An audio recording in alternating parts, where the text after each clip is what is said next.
forecasts heavy rains and winds in Pune, Palghar, and Thane till 4th June.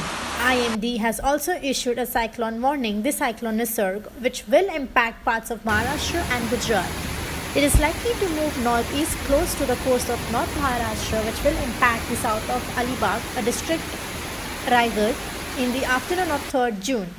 Cyclonic storm will impact land with a sustained wind speed of 100-110 km per hour, gusting to 120 km per hour. As you can see, Pune is experiencing its pre-monsoon showers and the ghastly winds of cyclone Nisarga. A cyclone warning has been issued in the state of Maharashtra and Gujarat. The weather in Maharashtra and Gujarat is supposed to be like this for the upcoming 3-4 days. So stay indoors and avoid going outside because it can trigger a seasonal flu, along with the COVID warning that's already issued in the country. This was Given Harper, Black and White News.